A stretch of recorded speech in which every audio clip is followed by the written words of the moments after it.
ओम श्री हनुमते नमः। आज मंगलवार जो कि सप्ताह का तीसरा दिन है। मंगलवार यानी कि मंगल का दिन, जिन्हें पौराणिक कथाओं के अनुसार पृथ्वी का पुत्र भी कहा जाता है। मंगल का अर्थ है कुशल, शुभ अर्थात कल्याण। हिंदू तो किसी कार्य के आरंभ के लिए इस दिन को पवित्र और शुभ मानते हैं। इस दिन श्री राम भक्त पवन पुत्र श्री बजरंगबली हनुमान जी की पूजा की जाती है और व्रत रखा जाता है। हनुमान को संकट मोचन भी कहा जाता है, तो इसलिए मान्यता है कि भगवान हनुमान जी की पूजा उपासना करने से सभी प्रकार के संकट दूर हो जाते हैं। हिंदू धर्म में मंगलवार के व्रत का महत्व बहुत ही अधिक है। मान्यता है कि विधि पूर्वक व्रत रखने से व्रती सभी तरह के भय और चिंताओं से मुक्त हो जाता है। शनि की महादशा, ढैया या साढ़े साती की परेशानी को दूर करने के लिए भी यह व्रत बहुत ही कारगर माना जाता है। व्रती को इस दिन ब्रह्मचर्य का पालन करना चाहिए और मंगलवार के दिन सूर्योदय से पहले उठ जाना चाहिए। नित्य क्रिया से निपटकर स्नान कर स्वच्छ होना चाहिए। लाल रंग के वस्त्र धारण करना ही शुभ रहता है। तत्पश्चात हनुमान जी को लाल फूल, सुंदर वस्त्र चढ़ाने चाहिए। श्रद्धा पूर्वक हनुमान जी की प्रतिमा के सामने ज्योति जलाकर हनुमान चालीसा या सुंदरकांड का पाठ करना चाहिए। शाम के समय बेसन के लड्डुओं का या फिर खीर का भोग हनुमान जी को लगाकर स्वयं नमक रहित भोजन करना चाहिए। और मान्यता है कि मांगलिक दोष से पीड़ित जातकों को भी मंगल का व्रत रखने से लाभ होता है।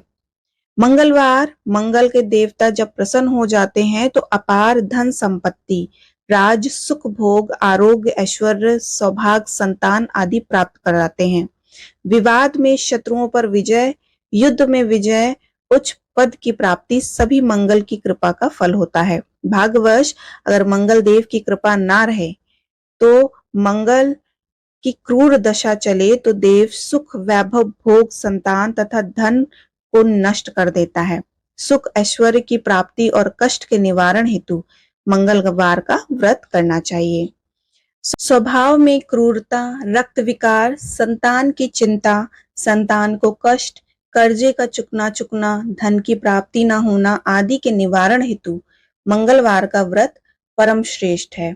श्री हनुमान जी की उपासना से कायिक, वाचिक, मानसिक और संसर्ग जनित पाप, उपपाप तथा महापाप दूर होकर सुख, धन तथा यश को लाभ दिलाता है। तो आइए आपको मंगलवार की व्रत कथा सुनाते हैं।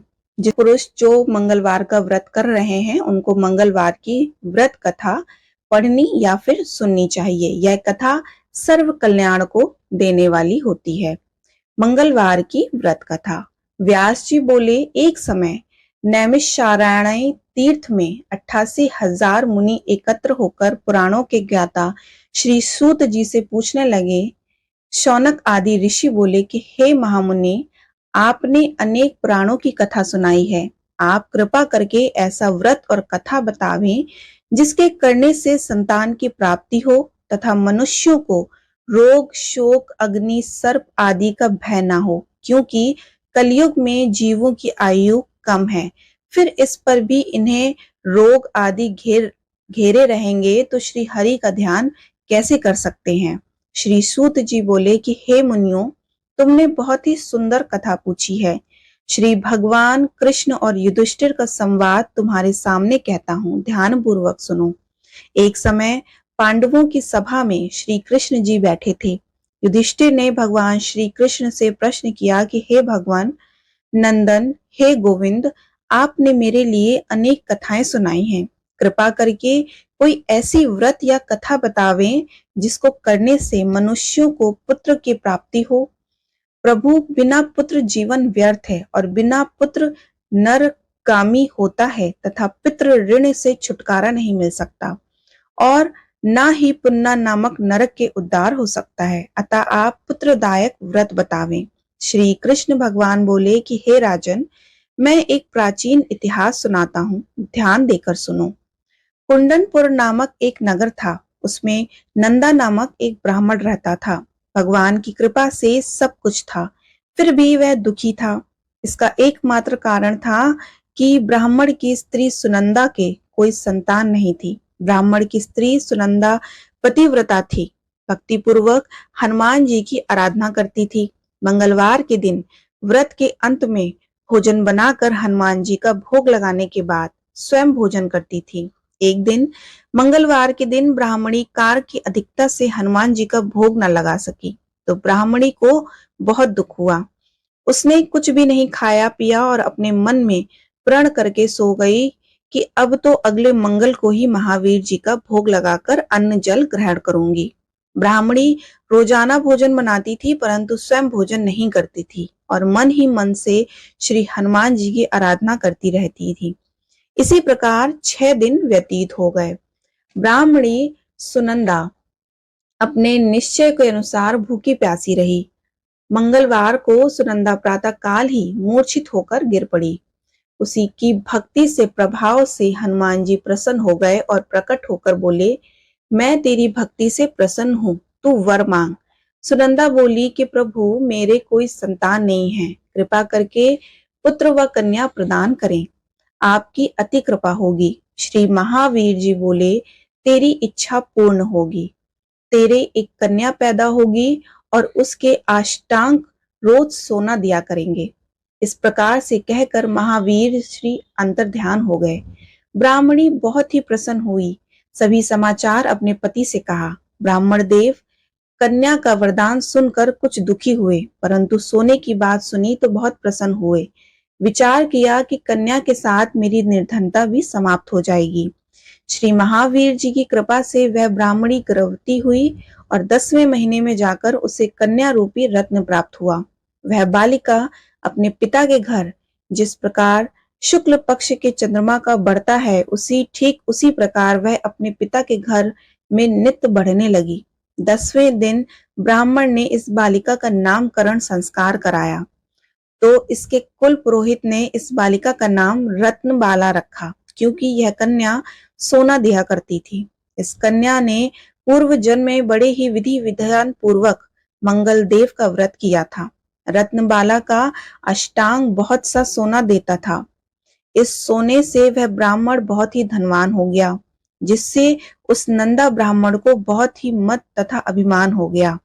सुनन्ना ने देखा कि उसकी पुत्री विवाह के योग हो गई है। वह अपने पति ब्राह्मण देवता को अत्यंत प्रसन्न देखकर बोली कि मेरी पुत्री रत्नबाला विवाह के योग हो गई है, अतः आप कोई सुंदर तथा योग्य वर देखकर विवाह कर दें, क्योंकि शास्त्रों की आज्ञा है कि 8 वर्ष में गौरी, 9 वर्ष में रोहिणी, 10 वर्ष तक कन्या, इसके बाद रजस्वला संज्ञा हो जाती है। गौरी के दान से पाताल लोक की प्राप्ति होती है, रोहिणी के दान से बैकुंठ की प्राप्ति होती है और कन्या के दान से इस लोक में सुखों की प्राप्ति होती है।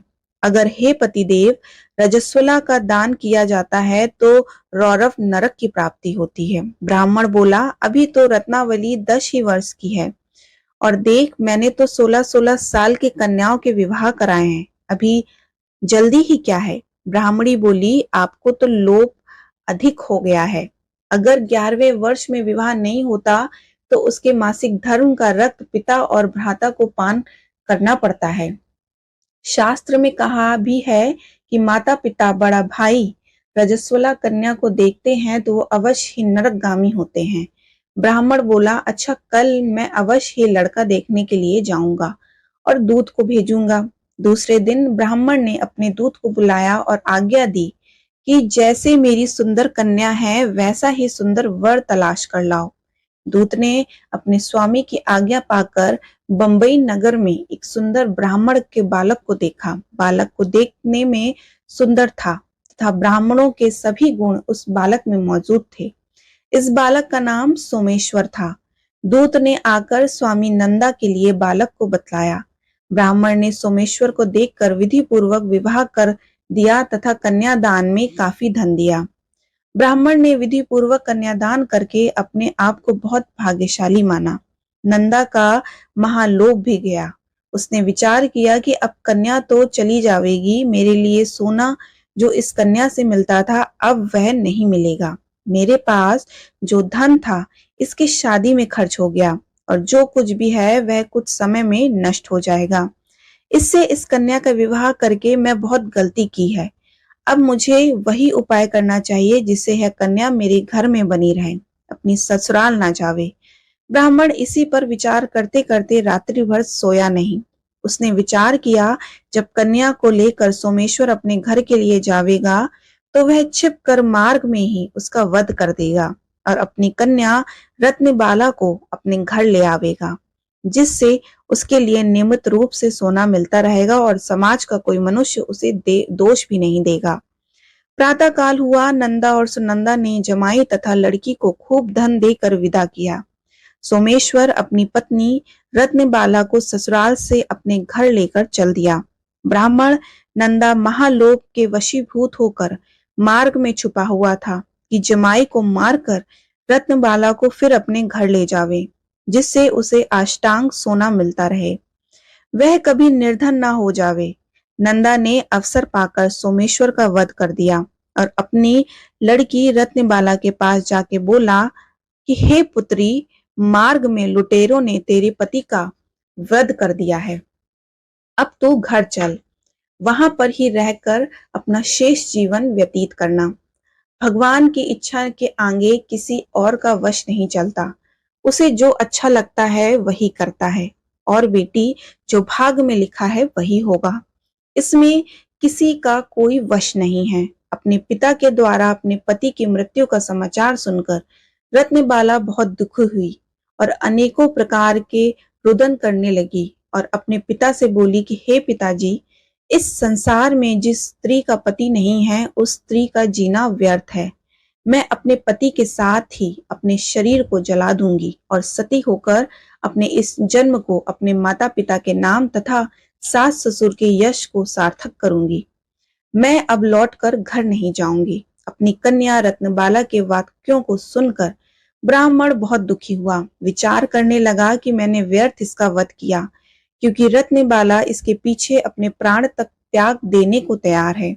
मेरे लिए यह धन अब प्राप्त होगा ही नहीं। मेरा तो दोनों तरफ से मरण हो गया। यह सोचकर बहुत ही रोने लगा।